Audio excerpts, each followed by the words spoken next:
لا حول ولا قوة إلا بالله العلي العظيم أعوذ بالله من الشيطان اللعين الرجيم بسم الله الرحمن الرحيم الحمد لله الذي اسمه دواء وذكره شفاء وطاعته غنى الذي ولي المؤمنين وغاية آمال العارفين وغياث المستغيثين ثم الصلاة والسلام على سيد الأنبياء والمرسلين وخير المبشرين والمنذرين سيدنا ونبينا مولانا مولى الكونين جد الحسن والحسين أبي القاسم محمد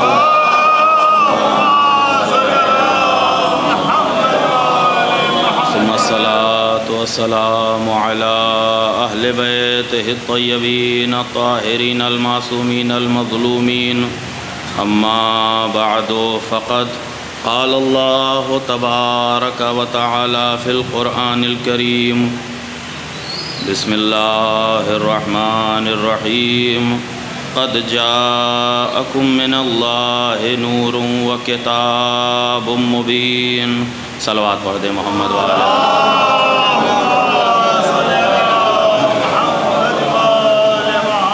سب سے پہلے آپ حضرات سے التماس ہے ایک مرتبہ سورہ حمد اور 3 مرتبہ سورہ قل هو اللہ کی تلاوت فرما کر مرحوم توقیر حسین ابن جواد حسین کی روح کو احساس کریں صلوات پڑھ دے محمد وعلى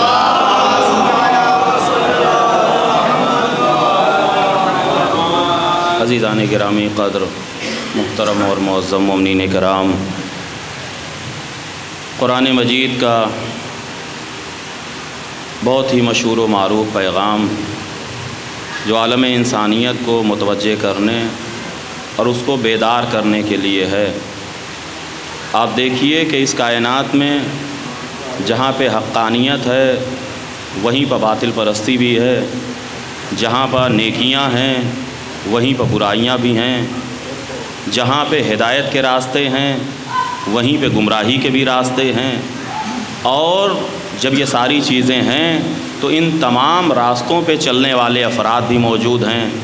کچھ ایسے ہیں کہ جو حق کے راستے پہ چلتے ہیں، کچھ ایسے ہیں کہ جن کا مزاج باطل پہ چلنے کا ہوتا ہے، کچھ ایسے ہیں کہ کتنی بھی مشکل پریشانی ہو وہ ہدایت کا راستہ نہیں چھوڑتے، کچھ ایسے بھی ہیں کہ جو مختصر سے فائدے کے لیے ہدایت کا راستہ چھوڑ کے گمراہی کی راہ پر چل پڑتے ہیں۔ تو مختلف قسم کے افراد اس کائنات میں موجود ہیں اور پائے جاتے ہیں۔ آپ ذرا غور کیجئے کہ چونکہ اللہ ان تمام انسانوں کا خالق ہے، مالک ہے، پیدا کرنے والا ہے، تو جب یہ ساری چیزیں تھیں، ہدایت بھی، گمراہی بھی، حق بھی، باطل بھی، نیکیاں بھی، برائیاں بھی، یہ ساری چیزیں تھیں، تو اللہ کے لیے لازم اور ضروری تھا کہ کچھ ایسا نظام مرتب کرتا کہ جس سے حق بھی پہچانا جاتا، باطل کی بھی شناخت ہو جاتی، ہدایت کا راستہ بھی واضح ہوتا، گمراہی کی راہیں بھی لوگوں کے سامنے روشن ہوتیں۔ تو جب ہم یہ سمجھتے ہیں کہ ایسا ہونا چاہیے تو وہ انسان جو وہ اللہ کہ جو ہم جیسوں کا خالق ہے، ہم جیسی عقلوں کو پیدا کرنے والا ہے، تو یقیناً اس نے تو پہلے محسوس کیا ہوگا کہ انسان پیدا ہو رہے ہیں تو ان کی ہدایت کا کوئی نہ کوئی راستہ ہونا چاہیے۔ لہٰذا خداوند عالم نے اس زمین کے اوپر جب انسانیت کی ابتدا کی اور آغاز کی تو اللہ ہدایت کے معاملے میں اتنا زیادہ محتاط تھا کہ اس نے پہلے بشر کو جو بھیجا تو اسے بھی ہدایت کا محتاج نہیں بلکہ خود ہادی بنا کے بھیجا۔ پہلے بشر کو جب بھیجا تو اللہ نے ہدایت کا محتاج نہیں بلکہ اسے ہادی بنا کے بھیجا، اسے نبی بنا کے بھیجا، اسے اپنا خلیفہ بنا کے بھیجا، اور اس کے بعد یہ سلسلہ ہدایت چل پڑا۔ جناب آدم سے یہ سلسلہ چلا تو 1,24,000 انبیاء ان کے اوصیاء، ان کے خلفاء، پھر سید الانبیاء کی بات آئی اور ائمہ طاہرین، ہوتے ہوتے مراجع کرام سے اب یہاں تک یہ منزل پہنچ گئی۔ اب ذرا غور کیجئے کہ اسی ہدایت کے معاملے کو خداوند عالم نے قرآن مجید کی اس آیت میں بیان فرمایا کہ قد جاءکم من اللہ نور و کتاب مبین۔ اے قرآن پڑھنے والے متوجہ ہو جا کہ میں نے ہدایت کے لیے دو چیزوں کا انتظام کیا، یہ دونوں چیزیں میری طرف سے ہیں۔ قد جاءکم، بالتحقیق تمہارے تک دو چیزیں آئی ہیں، ایک کتاب ہے، دوسرے نور مبین ہے۔ تنہا کتاب اللہ نے نہیں بھیجا، بلکہ کتاب اور کتاب کے ساتھ ساتھ نور مبین۔ اب ذرا غور کیجئے کہ اللہ نے اس آیت کریمہ میں پہلے نور کا ذکر کیا ہے، پھر کتاب کا تذکرہ کیا ہے۔ قد جاءکم من اللہ نور و کتاب مبین، اللہ کی طرف سے ایک نور آیا، دوسرے کتاب مبین آئی۔ گویا قدرت یہ بتانا اور سمجھانا چاہتی ہے کہ نور بغیر کتاب کے تو رہ سکتا ہے، لیکن کتاب بغیر نور کے نہیں رہ سکتی۔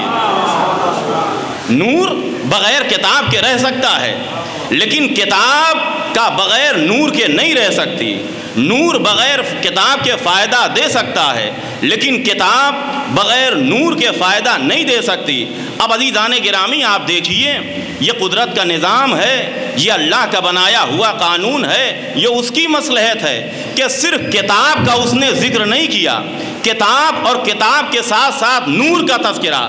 یہ عجیب بات ہے کہ آج مسلمان یہ کہتا ہے کہ ہمیں کتاب کافی ہے، یہ مسلمان کہتا ہے کہ ہمیں کتاب کافی ہے، لیکن جب نور اور کتاب کی بات آئے تو آپ روز مرہ کی زندگی میں دیکھ لیجئے کہ یہ نور ہے، یہ روشنی ہے، یہ اجالا ہے، یہ لائٹ ہے۔ جب تک یہ چیزیں ہمارے پاس ہیں اور ایک کتاب پڑھنے والا مومن، ایک کتاب کی تحقیق کرنے والا عالم، ایک ریسرچ کرنے والا جب وہ کتاب کو پڑھنا چاہتا ہے تو کہا نور ہوتا ہے، روشنی ہوتی ہے، اجالا ہوتا ہے، اور روشنی، لائٹ اور اجالے میں وہ کتاب پڑھتا ہے، کتاب سے استفادہ کرتا ہے، کتاب کو سمجھتا ہے، دوسروں کو کتاب سمجھاتا ہے۔ لیکن جیسے ہی یہ نور چلا گیا، جیسے ہی یہ روشنی چلی گئی، جیسے ہی یہ لائٹ چلی گئی، کہا اب کتاب تو ہے لیکن کوئی فائدہ نہیں ہے۔ یہ کتاب تو ہے لیکن کوئی فائدہ نہیں ہے۔ کیوں؟ کہا کہ یہ نور چلا گیا، یہ روشنی چلی گئی، یہ لائٹ چلی گئی۔ شاید یہیں سے اب انسانوں کو متوجہ ہو جانا چاہیے، سمجھ لینا چاہیے کہ جب نور ناقص کے بغیر ہماری کتاب سے فائدہ نہیں اٹھایا جا سکتا تو اس نور کامل کے بغیر اللہ کی کتاب کیسے سمجھی جا سکتی ہے؟ صلوات پڑھ دے محمد و آل محمد پر۔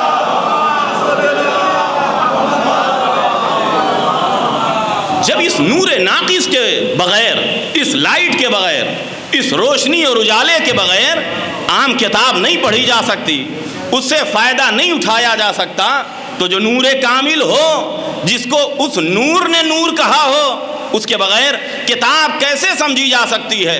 لہذا عزیزان گرامی، اسی لیے خداوند عالم نے ارشاد فرمایا کہ دو چیزیں تمہاری ہدایت کے لیے، ایک نور ہے اور دوسرے کتاب مبین ہے۔ اب مفسرین نے یہاں پہ بیان فرمایا کہ اس آیت کریمہ میں جو نور ہے، اس نور سے مراد کوئی اور نہیں، بلکہ اس نور سے مراد پیغمبر اسلام کی ذات ہے، سرکار رسالت مآب ہیں۔ اس کا مطلب یہ ہے کہ ہدایت کے لیے دو چیزیں، ایک نبی خدا آئے اور دوسرے کتاب مبین یعنی قرآن مجید۔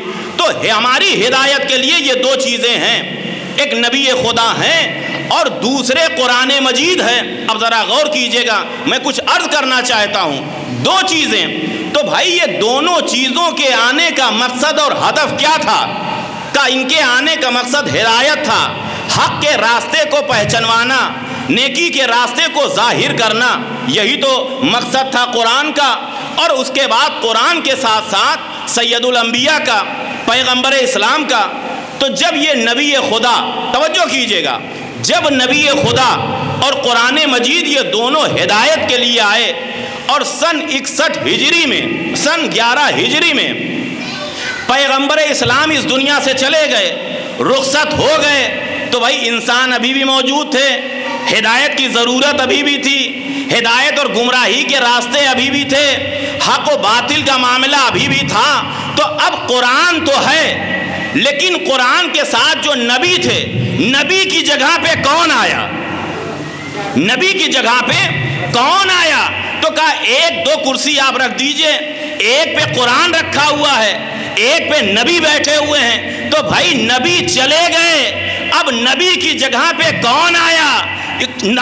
عجب نہیں، نبی آواز دیں، میں نے اسی لیے تو کہہ دیا ہے انی تارکن فیکم الثقلین کتاب اللہ و عترتی اہل بیتی۔ دیکھو میں تمہارے درمیان صرف قرآن چھوڑ کے نہیں جا رہا ہوں، قرآن بھی چھوڑ کے جا رہا ہوں، اپنے اہل بیت کو بھی چھوڑ کے جا رہا ہوں۔ قرآن بھی ہیں اور قرآن کے ساتھ ساتھ کہ ہمارے اہل بیت ہیں، ہمارے نبی ہیں اور ہماری آل ہے، ہمارے بچے ہیں، ہمارے گھر والے ہیں۔ تو دو چیزیں، ایک نبی اور ایک قرآن۔ نبی کے جانے کے بعد کا قرآن اور قرآن کے ساتھ ساتھ مزاج قرآن کو سمجھنے والے اہل بیت، قرآن کی منطق، قرآن کے نہج، قرآن کے مقصد و ہدف کو سمجھنے والے کون؟ کا اہل بیت علیہ السلام۔ اور وہ آپ دیکھیے کہ اگر مقام ہدایت پر تنہا قرآن کافی ہوتا تو قرآن میں قرآن کا ذکر ہوتا، نور کا ذکر نہ ہوتا۔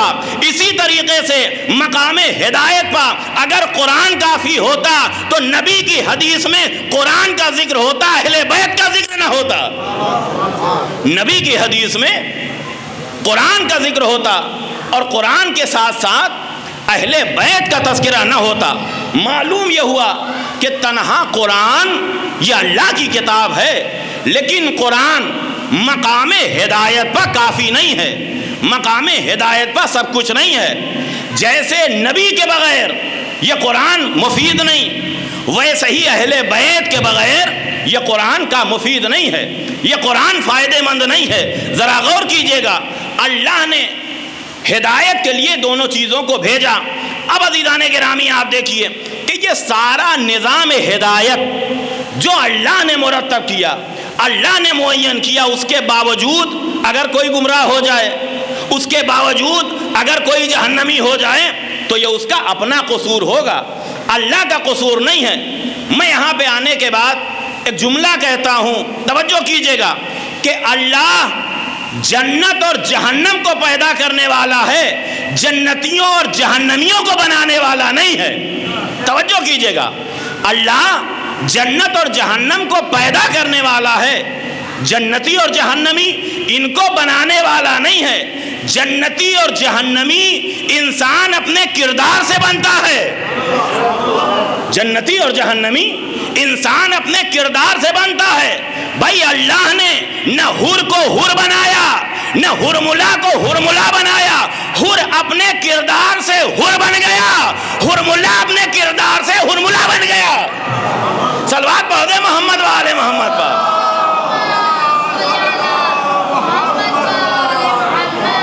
حور اور حرملا یہ اپنے کردار سے بنے، انہیں اللہ نے مجبور نہیں کیا کہ کوئی لشکر امام حسین میں رہے اور کوئی لشکر یزید میں چلا جائے۔ تو اللہ نے عقل بھی دی اور عقل کے ساتھ ساتھ یہ رہنما، یہ ہدایت کرنے والے افراد کو اللہ نے ہمارے درمیان بھیجا۔ اب ذرا آپ غور کیجئے کہ اللہ نے کتنی زیادہ یہ احتیاط کی کہ بندے گمراہ نہ ہونے پائیں، بندوں کو سچا راستہ اور سیدھا راستہ ملے۔ اب آپ ذرا غور کیجئے کہ جنت اور جہنم کو اللہ نے پیدا کیا، لیکن جنت اور جہنم کا راستہ دکھانے والے ائمہ کو بھی بھیجا، انبیاء کو بھی بھیجا، مرسلین کو بھی بھیجا، ہادیوں کو بھی بھیجا۔ بالکل ایسے ہی کہ جیسے آپ دیکھیے کہ ہمارے یہاں یہ لائٹ ہوتی ہے، لائٹ کے تار ہوتے ہیں، اس میں کرنٹ ہوتا ہے۔ جب کوئی ہائی پاور کی لائٹ گزرتی ہے تو وہاں کھمبے کے پاس لکھ دیا جاتا ہے۔ کیا لکھا جاتا ہے؟ کیا لکھا جاتا ہے؟ خطرہ۔ ہوتا ہے نہیں ایسا؟ ہوتا ہے۔ بھائی لائٹ کے پاس یہ لکھا ہوتا ہے، علیکم السلام، خطرہ لکھا ہوتا ہے، اور صرف خطرہ نہیں لکھا ہوتا بلکہ 2 ہڈیاں بھی بنائی جاتی ہیں، ایک کھوپڑی بھی بنائی جاتی ہے۔ بھائی یہ کیا مقصد ہے؟ صرف یہ خطرہ لکھ دیا ہوتا، یہ ہڈیوں کو بنانے کی ضرورت کیا ہے؟ کہ آپ سمجھے نہیں، یہ خطرہ لکھا ہے پڑھے لکھے لوگوں کے لیے، یہ نشان بنایا ہے جاہلوں کے لیے کہ اس کے قریب آؤ گے تو ایسے ہی ہو جاؤ گے جیسے یہ ہے۔ توجہ کیجئے گا، اس کے قریب آؤ گے تو ایسے ہی ہو جاؤ گے جیسے یہ ہے۔ اب آپ سمجھے اللہ نے ہدایت کے لیے بھی قرآن کو بھیجا، اہل بیت کو بھی بھیجا کہ اگر پڑھے لکھے ہو قرآن پڑھ کے سمجھ جاؤ، اگر جاہل ہو تو اہل بیت سے پوچھ لو۔ صلوات پڑھ دے محمد و آل محمد پر۔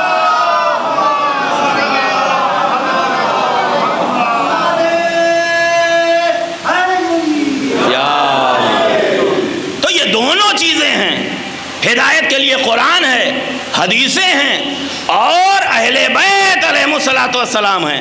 اب عزیزان گرامی، کوئی ممکن ہے کہ لائٹ کے قریب جائے اور تار کو پکڑ لے، وہ جل جائے، وہ جھلس جائے، تو یہ کمپلین نہیں کر سکتا کہ آپ نے لائٹ کو کیوں گزارا۔ بھائی وہ کہے گا اگر ہم نے لائٹ گزارا تو ہم نے خطرہ لکھ بھی دیا ہے، خطرے کا نشان بنا بھی دیا ہے۔ اب کوئی یہ نہیں کہہ سکتا کہ معبود تو نے جہنم کیوں بنایا۔ آواز قدرت آئے گی، اگر جہنم بنایا ہے تو ہدایت کے لیے قرآن بھی بھیج دیا ہے، نبی اور آل نبی کو بھی بھیجا ہے۔ صلوات پڑھ دے محمد و آل محمد پر۔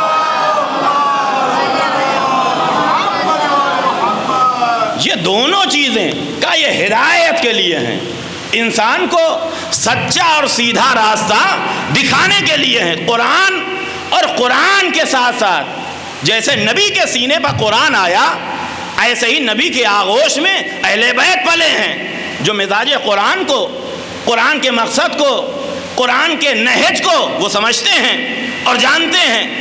اتنا زیادہ گہرا رابطہ ہے قرآن اور اہل بیت میں کہ بغیر اہل بیت کے کا یہ قرآن فائدہ مند نہیں ہے۔ قرآن ہدایت نہیں دے گا، قرآن ایک منزل تک نہیں پہنچائے گا جب تک نبی کے اہل بیت نہ ہو۔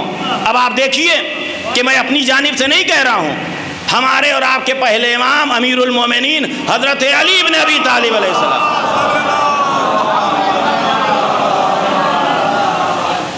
مولائے کائنات، آپ جانتے ہیں کہ حضرت نے اپنا سینٹر اور اپنا مرکز مدینے کو نہیں بنایا بلکہ کوفے کو بنایا۔ مدینہ کا حجاز اور سعودی کا شہر، کوفہ کہا یہ عراق کا شہر، آج ایک دوسرا ملک بن چکا ہے عراق بھی، اور اس کے بعد حجاز اور سعودی بھی۔ مولائے کائنات نے دارالسلطنت اپنا مرکز اور اپنا سینٹر کوفے کو بنایا۔ اب جو مولائے کائنات کوفے میں زندگی گزار رہے ہیں، بہت سے مذہب اور فرقے کے لوگ اس زمانے میں کوفے میں رہا کرتے تھے، دوسرے مسلک کے ماننے والے بھی، دوسرے مذہب پر چلنے والے بھی کوفے میں موجود تھے۔ میں عرض یہ کرنا چاہتا ہوں کہ بغیر آل محمد کے، بغیر اہل بیت کے کا یہ قرآن مفید نہیں ہے، قرآن فائدہ مند نہیں ہے۔ ذرا غور کیجئے گا، اب مولائے کائنات مسجد کوفہ میں نماز پڑھتے ہیں، اور نماز پڑھنے کے بعد حضرت مسجد کوفہ سے نکلے، اور جب مسجد کوفہ سے نکل کے بیت الشرف کی طرف آ رہے ہیں تو کیا محسوس کیا؟ جناب کمیل بھی ساتھ ساتھ ہیں، کیا محسوس کیا مولا علی نے کہ جیسے کوئی قاری ہے تلاوت قرآن کر رہا ہے، بڑے اچھے انداز میں قرآن پڑھ رہا ہے، قرآن کی قرات کر رہا ہے۔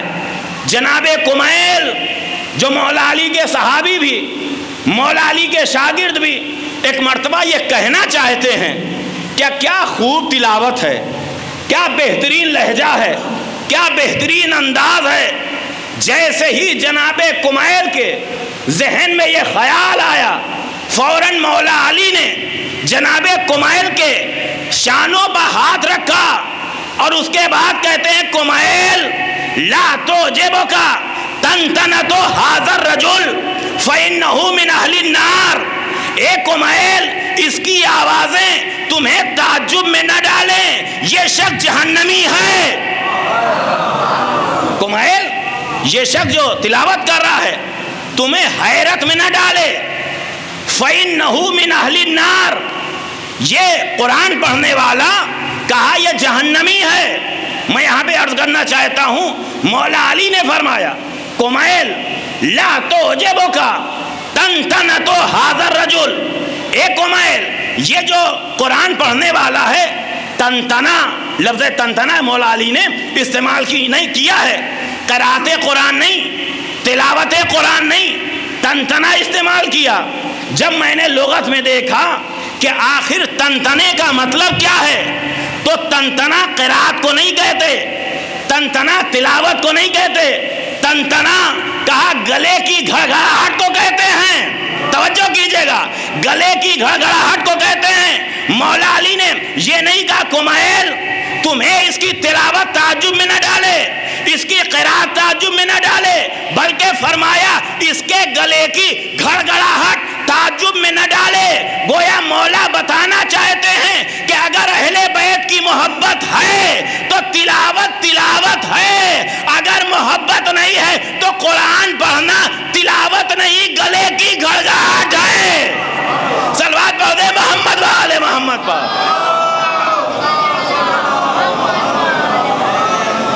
اگر آل محمد کی محبت ہے، نبی کی اولاد سے عقیدت ہے تو کہا تلاوت تلاوت ہے، اگر ایسا نہیں ہے تو کہا یہ گلے کی گھڑگھڑاہٹ ہے، یہ گلے کی آواز ہے بس۔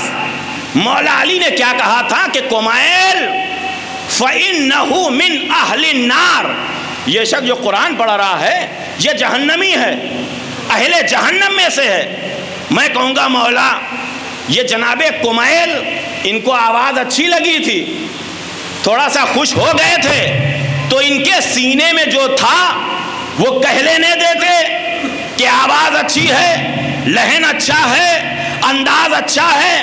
عجب نہیں مولا کائنات جواب دے کہ میں نہیں چاہتا کہ کوئی میرا چاہنے والا میرے دشمن کی عبادت سے لمحے بھر کے لیے بھی متاثر ہو جائے۔ میں نہیں چاہتا کہ مجھ سے محبت کرنے والا، مجھ سے عقیدت رکھنے والا میرا کسی غیر کی عبادت سے لمحے بھر کے لیے متاثر ہو جائے۔ اب اس کے بعد پھر مولا علی نے کہا کہ کمیل ان قریب میں تمہیں دکھاؤں گا یہ شخص جہنمی کیسے ہے، یہ شخص اہل نار سے کیسے ہے۔ اب عزیزان گرامی ہوتے ہوتے وہ وقت آیا کہ جب امیر المومنین علیہ السلام جنگ صفین میں آئے، کامیابی ہوئی، اور اس کے بعد جنگ نہروان کی بات آئی، اور جنگ نہروان میں پورا لشکر آیا، مسلمانوں کا لشکر مولا علی کے مقابل میں آیا اور اکثریت ماری گئی۔ جناب کمیل کو مولا علی ایک لاشے کے قریب لے کے گئے اور اس کے بعد کہتے ہیں کمیل پہچانتے ہو یہ کون ہے؟ کہا نہیں مولا نہیں پہچانتے۔ کہا یہ وہی قاری قرآن ہے، کل قرآن کی تلاوت کر رہا تھا، آج وقت کے امام کے مقابل میں آ گیا۔ کمیل یہ وہی قاری قرآن ہے، کمیل یہ وہی قرآن پڑھنے والا ہے جس کی تلاوت پا، جس کی قرأت پا تمہیں تعجب ہو رہا تھا، لیکن کل کا قاری آج محافظ قرآن کے مقابل میں آ گیا۔ گویا مولا علی نے یہ سمجھا دیا کہ اہل بیت کے بغیر نہ قرآن فائدہ دے گا نہ نمازیں فائدہ دیں گی، کتنا بڑا بھی قرآن کوئی گلے میں لٹکا دے یہ قرآن اس وقت تک فائدہ نہیں دے سکتا جب تک تلاوت قرآن کے ساتھ مدحت اہل بیت نہ کی جائے۔ صلوات پڑھ دے محمد و آل محمد پر۔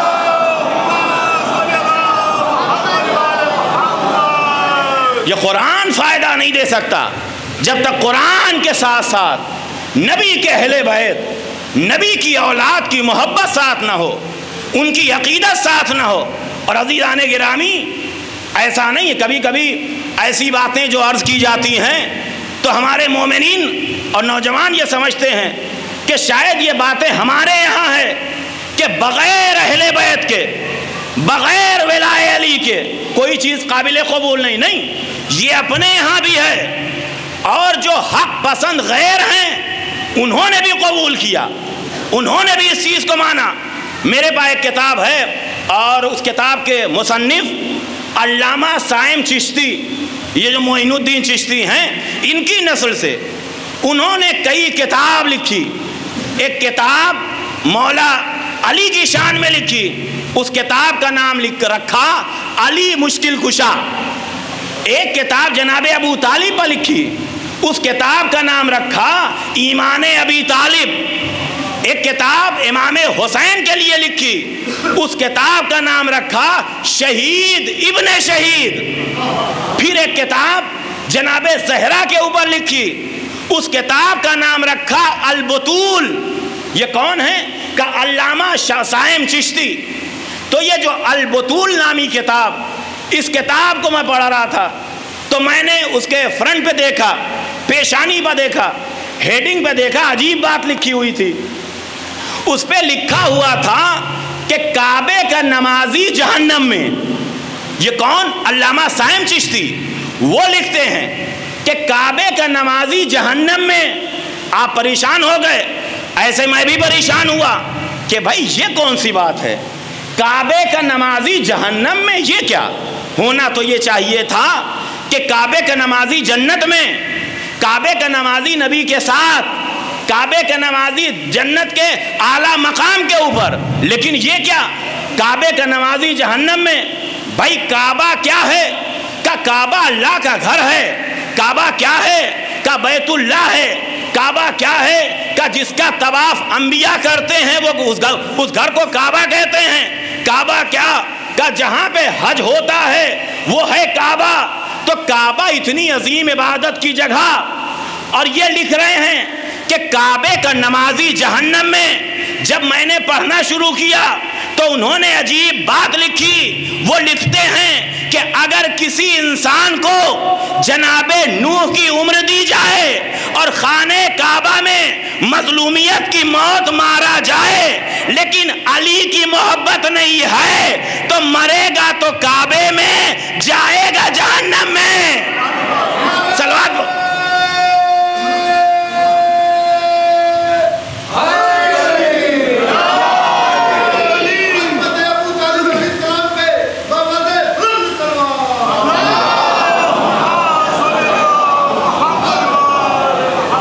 تو یہ علامہ صائم چشتی نے لکھا کہ مرے گا تو کعبے میں لیکن جائے گا جہنم میں۔ کیوں؟ کہ اس کے دل میں نبی کی اولاد کی محبت نہیں، نبی کی اولاد سے عقیدت نہیں۔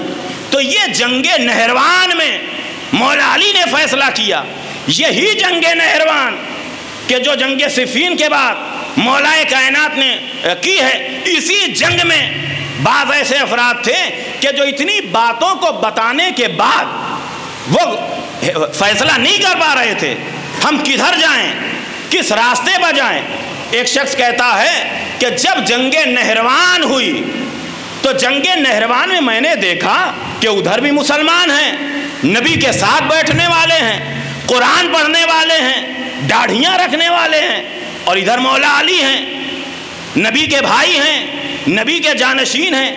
ہم پریشان ہو گئے کہ آخر ہم کس کے ساتھ جائیں، ہم کس کا ساتھ دیں۔ عزیزان گرامی، عجیب معاملہ ہے۔ شاید ایسے ہی وقت کے لیے نبی خدا نے فرمایا تھا علی مع الحق والحق مع علی۔ علی حق کے ساتھ ہے، حق علی کے ساتھ ہے۔ یہ نبی نے کیوں فرمایا؟ کہ اس لیے کہ کبھی کبھی ایسا ہوتا ہے کہ حق اور باطل دکھائی نہیں دیتا، لیکن علی دکھائی دے گا۔ اگر فیصلہ نہ کر سکو حق کدھر ہے باطل کدھر ہے تو یہ دیکھ لینا علی کدھر ہے۔ صلوات پڑھ دے محمد والے محمد پر۔ اگر یہ فیصلہ نہ ہو سکے کہ حق کدھر ہے باطل کدھر ہے تو یہ دیکھ لینا علی کدھر ہے۔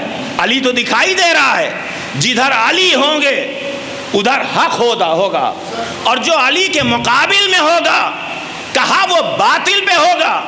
اب لوگ یہ کہتے ہیں کبھی کبھی کہ اگر نبی خدا فیصلہ کر کے گئے ہوتے، وضاحت کر کے گئے ہوتے، تو آج مسلمانوں میں اتنا اختلاف نہ ہوتا۔ دیکھ رہے ہیں اپنی غلطی، اپنی کمی، اپنی خامی، اور غلطی کس کی؟ نبی کی۔ اگر نبی فیصلہ کر کے گئے ہوتے تو آج اتنا اختلاف نہ ہوتا۔ بھائی اس سے بڑا معاملہ اور کیا واضح ہونا چاہیے؟ نبی خدا نے فرمایا کہ اگر حق اور باطل تمہارے نزدیک جو مل جائے تو یہ دیکھ لینا کہ علی کدھر ہے، جدھر علی ہو ادھر چلے جانا، جدھر علی ہو ادھر چلے جانا۔ اب نبی یہاں پہ بھی نہیں رکے، اس کے بعد فرماتے ہیں کہ دیکھو اگر پورا زمانہ ایک طرف ہو اور علی ایک طرف ہو تو زمانے کے ساتھ نہ جانا، علی کے ساتھ جانا۔ صلوات پڑھ دے محمد والے محمد پر۔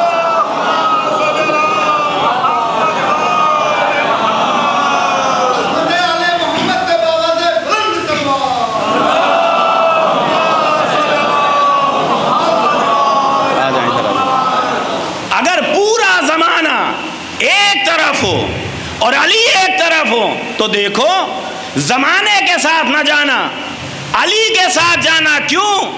کہ زمانہ باطل کے ساتھ ہو سکتا ہے لیکن علی کبھی باطل کے ساتھ نہیں ہو سکتا، لہذا علی کے ساتھ رہنا۔ یہ وضاحت نہیں تو اور کیا ہے؟ اس سے بڑی بات اور کیا ہونی چاہیے؟ اور تمام جو حدیثیں روایتیں ہیں وہ اپنی جگہ، اسی حدیث کو اگر مسلمان اپنے ذہن میں بٹھا لے، اپنے لیے ایک معیار بنا لے، تو علی کا کوئی مخالف نہیں ہو سکتا۔ نہ علی کا مخالف ہو سکتا ہے، نہ مسلک علی کا مخالف ہو سکتا ہے، نہ علی کے راستے کا مخالف ہو سکتا ہے۔ اب یہ شخص کہتا ہے کہ میں پریشان تھا کہ جنگ نہروان میں جو دوسری طرف والے افراد ہیں ان کے ساتھ جاؤں یا علی کے ساتھ جاؤں، کہ اتنے میں کسی نے آ کے خبر دی کہ یا علی دشمن کا جو لشکر ہے وہ لشکر نہر کے اس پار آ گیا ہے۔ مولا علی نے کہا ایسا ہو ہی نہیں سکتا، ایسا نہیں ہو سکتا۔ پھر تھوڑی دیر کے بعد ایک دوسرا شخص آیا، کہا یا علی دشمن کا لشکر نہر سے پار ہو گیا ہے۔ مولا نے کہا خاموش رہ، ایسا نہیں ہو سکتا۔ اب پھر لوگوں نے کہا یا علی جب اتنا کہہ رہے ہیں تو چل کے دیکھ لیا جائے۔ یہ شخص کہتا ہے کہ میں نے یہاں پہ فیصلہ کر لیا کہ اگر لشکر ادھر آ گیا تو میں علی کا لشکر چھوڑ دوں گا، لیکن اگر لشکر ادھر رہا تو علی کے ساتھ چلا جاؤں گا، علی کے ساتھ چلا جاؤں گا۔ اب یہ کہتا ہے کہ میں مولا علی کے ساتھ اور بہت سے افراد تھے، جب میں لشکر کے قریب گیا تو کیا دیکھا کہ ابھی لشکر نہر سے بہت دور ہے، لشکر نہر سے بہت دور ہے۔ لوگوں نے کہا کہ یا علی آپ کو کیسے معلوم کہ لشکر اس طرف نہیں آیا ہے؟ تو فرمایا کہ میرا علم تمہارے علم کے جیسا نہیں ہے، میرا علم نبی کا علم ہے، نبی کا علم خدا کا علم ہے۔ میرا علم نبی کا علم ہے اور نبی کا علم خدا کا علم ہے۔ خدا کا علم جھوٹا نہیں ہو سکتا، اس کے علم میں غلطی نہیں ہو سکتی۔ اب اس کے بعد یہ جو شخص پہلے سے سوچ رہا تھا کہ یہ حق پہ یا وہ حق پہ ان کے ساتھ ہو جاؤں یا ان کے ساتھ ہو جاؤں، پھر مولا علی نے اس کے دوست پر ہاتھ رکھا، کہا ابھی تک منزل شک میں تھا، یقین تک پہنچ گیا یا کچھ باقی ہے؟ یقین تک آ گیا یا کچھ باقی ہے؟ کہا نہیں یا علی یقین ہو گیا، میں مان گیا کہ حق آپ کے ساتھ ہے، آپ حق کے ساتھ ہیں۔ پھر مولا علی نے کہا کہ نہیں، ایک دلیل اور دیتا ہوں۔ کہا یا علی وہ کیا دلیل ہے؟ کہا ابھی جب جنگ نہروان ہوگی تو میرے لشکر کے جو افراد ہیں 10 سے زیادہ مارے نہیں جائیں گے، ادھر والے 10 سے زیادہ بچیں گے نہیں۔ یہ شخص کہتا ہے جب جنگ نہروان تمام ہوئی تو میں نے گننا شروع کیا، علی کے لشکر میں 10 سے زیادہ مارے نہیں گئے، ادھر والوں میں 10 سے زیادہ کوئی بچا نہیں۔ صلوات پڑھیں محمد والے محمد پر۔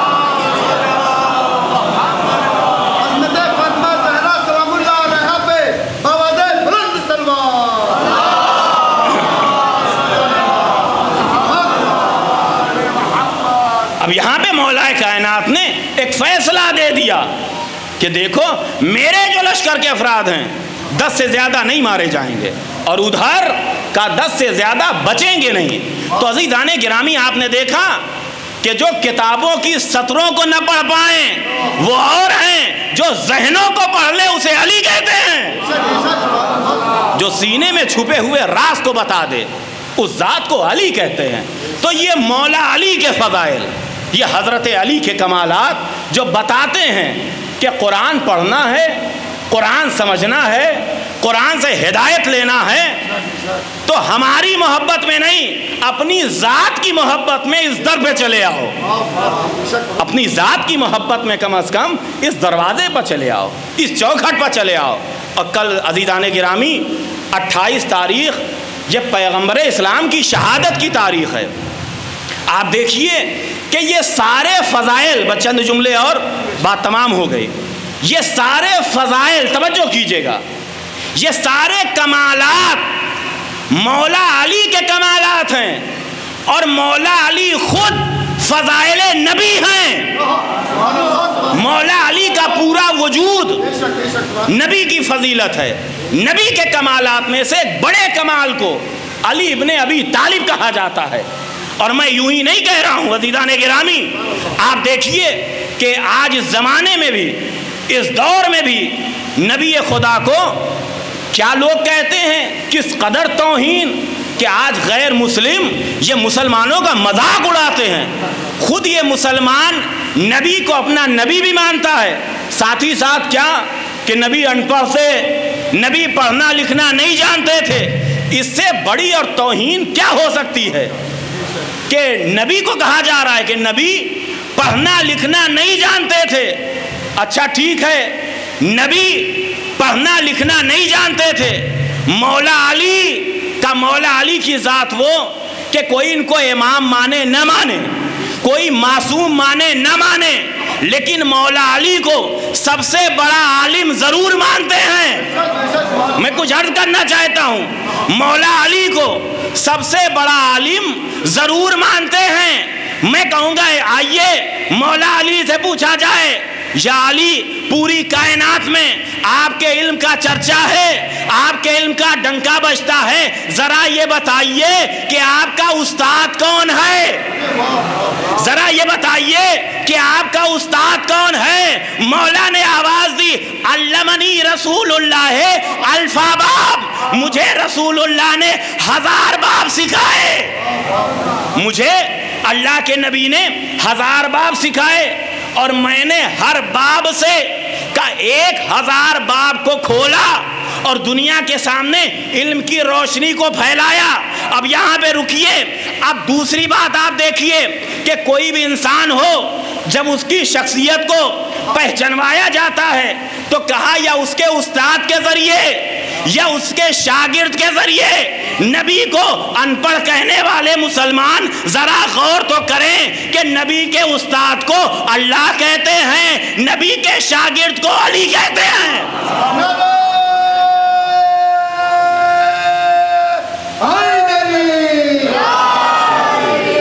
عظمت آل محمد پہ باواز بلند سلوات۔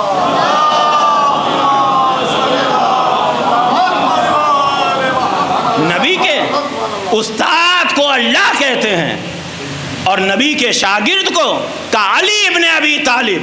اور آج جو مسلمان نبی خدا کو، اتنی عظیم شخصیت کو کہا وہ پڑھنا لکھنا نہیں جانتے تھے۔ ہمارے ایک عالم نے بڑی عجیب بات کہی، کہا مسئلہ یہ ہے کہ مسلمانوں نے نبی کو اپنے جیسا کہا، اگر یہ دیکھتے کہ کبھی تختی لے کے کبھی بستہ لے کے نبی کسی مدرسے میں گئے ہوتے تو یہ کہتے کہ ہم نے نبی کو پڑھتا لکھتا دیکھا، لیکن چونکہ نبی مدرسے کے پڑھے نہیں تھے اس لیے کہا نبی پڑھنا لکھنا نہیں جانتے تھے۔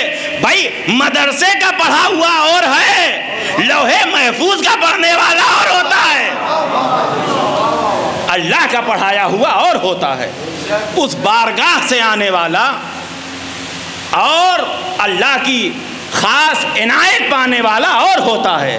تو یہ ہے نبی، اور نبی کے ساتھ ساتھ نبی کے اہل بیت کا نبی نے کسی کے سامنے زانو عادت طے کیا، اور نہ نبی کی اولاد، نبی کے بچوں نے کسی کے سامنے زانو ادب طے کیا۔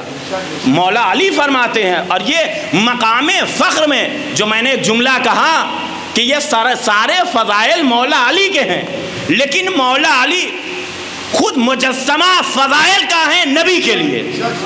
مولا علی کا جو وجود ہے یہ مکمل ایک فضائل کا مجسمہ ہے نبی خدا کے لیے۔ نبی کو سمجھنا چاہتے ہو تو مولا علی کو سمجھو، نبی کے مقام کو سمجھنا چاہتے ہو تو مولا علی کے مقام کو سمجھو، ان کی عظمت کو سمجھو۔ اسی لیے نبی خدا نے فرمایا تھا کہ میں دو چیزیں تمہارے درمیان چھوڑ کے جاتا ہوں، ایک قرآن ہے اور دوسرے اہل بیت۔ اہل بیت میں کا سب سے عظیم اور سب سے پہلی شخصیت کو علی ابن ابی طالب کہتے ہیں۔ اور کیسا رب، کیسا علاقہ قرآن مجید سے اہل بیت علیہ السلام کا ہے۔ آپ دیکھیے کہ دنیا تو سکون کے حالت میں قرآن پڑھتی ہے، دنیا آرام کی کیفیت میں قرآن پڑھتی ہے، لیکن اہل بیت کے دروازے پر کوئی آئے، اہل بیت بتائیں گے مقام قرآن کیا ہے، اہل بیت سمجھائیں گے عظمت قرآن کیا ہے۔ چوتھے امام فرماتے ہیں کہ اگر پوری کائنات میں کوئی نہ ہو، میرے پاس صرف قرآن ہو تو مجھے کسی بھی طریقے کی نہ کوئی دہشت ہے نہ کوئی خوف ہے۔ اگر تنہا قرآن میرے ساتھ ہے تو کوئی خوف نہیں ہے، کسی طریقے کی وحشت اور دہشت میرے لیے نہیں ہے۔ اور عزیزان گرامی، اس کا ثبوت اگر ہمیں ملتا ہے تو کربلا میں ملتا ہے۔ کربلا میں آئیے، ایسا ماحول، ایسی شب جسے شب عاشور کہتے ہیں۔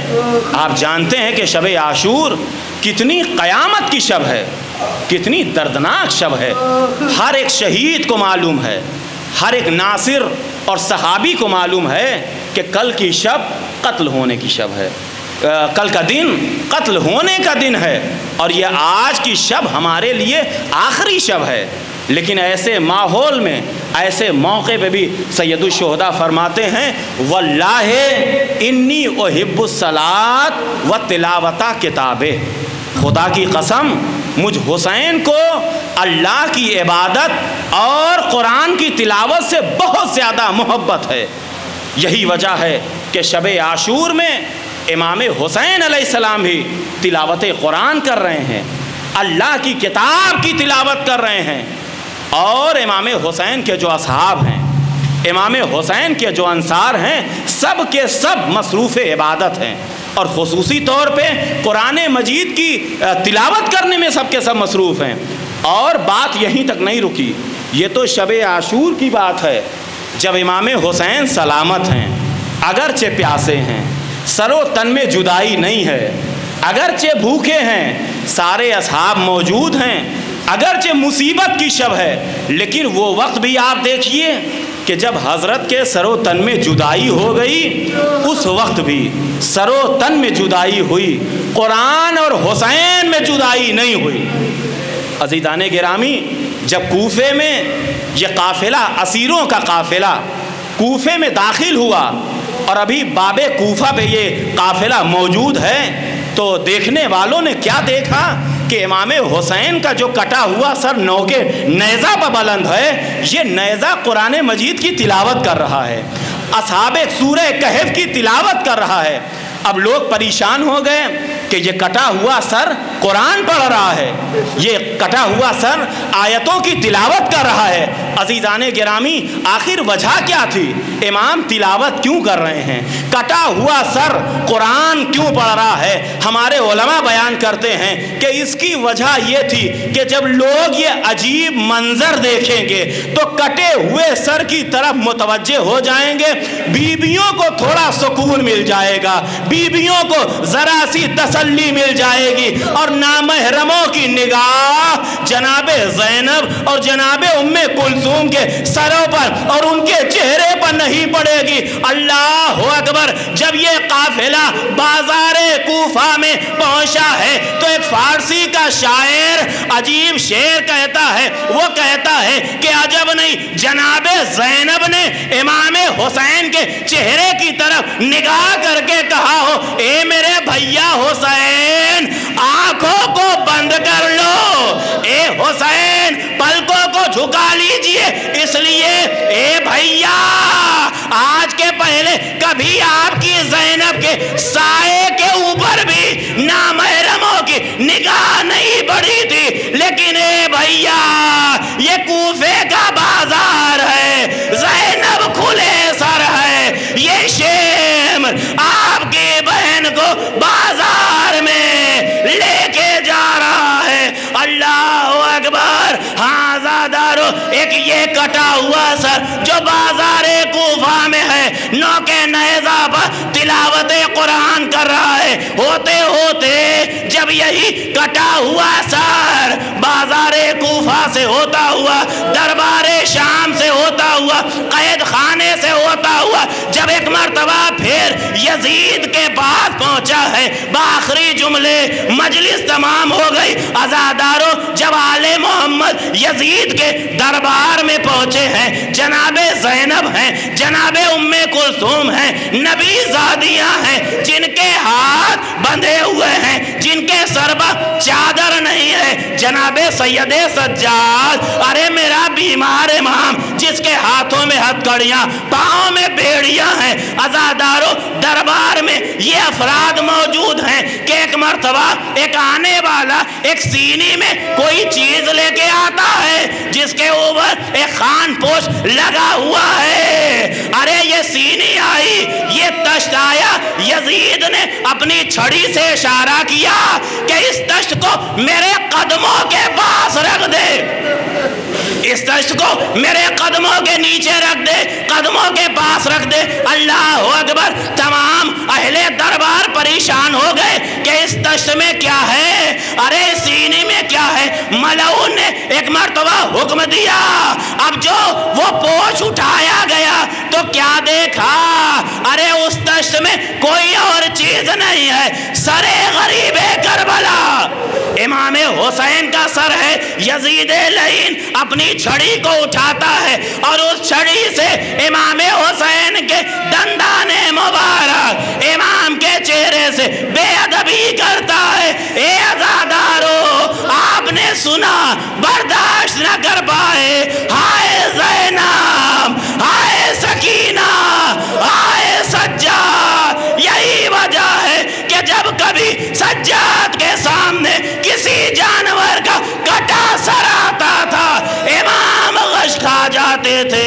ارے میرا بابا، کٹا ہوا سر سجاد نے ان آنکھوں سے دیکھا۔ الا لعنت اللہ علی القوم الظالمین، سیعلم الذین ظلموا ای منقلب ینقلبون، انا للہ و انا الیہ راجعون، رضا بقضائہ و تسلیما لامرہ۔ الہی بحق زہرا و ابیہا و بعلہا و بنیہا و سر المستودع فیہا، معبود تجھے واسطہ محمد والے محمد کا ہم سب کی اس مختصر سی عبادت کو قبول فرما۔ معبود تجھے واسطہ محمد والے محمد کا جن مرحومین کے اصال ثواب کے لیے یہ مجلس اعزاء منعقد کی گئی ہے، معبود ان کے گناہوں کی مغفرت فرما، ان کے درجات کو بلند فرما، انہیں اہل بیت علیہ السلام کی شفاعت نصیب فرما۔ معبود تجھے واسطہ فرش عزا کا ہم سب کے اور ہمارے تمام بزرگ مرحومین کے گناہوں کی مغفرت فرما، انہیں اہل بیت علیہ السلام کا سایہ نصیب فرما۔ معبود تجھے واسطہ اس فرش عزا کا، ان آنسوؤں کا واسطہ ہم میں سے جو بھی بیمار ہیں پریشان ہیں ان کی بیماریوں پریشانیوں کو دور فرما۔ معبود تجھے واسطہ محمد والے محمد کا ہمارے بزرگوں کی حفاظت فرما، ہمارے جوانوں کی نوجوانی کی حفاظت فرما۔ معبود تجھے واسطہ محمد والے محمد کا ہم کو سچا اور اچھا دیندار و عزادار بننے کی توفیق عطا فرما۔ معبود تجھے واسطہ محمد والے محمد کا ہمارے آخری امام کے ظہور میں تعجیل فرما، اور ہم سب کو اس قابل بنا دے کہ ہم حضرت کے ناصرین میں شمار ہو سکیں۔ ربنا تقبل منا انک انت السمیع العلیم بفضلک ورحمتک یا ارحم الراحمین۔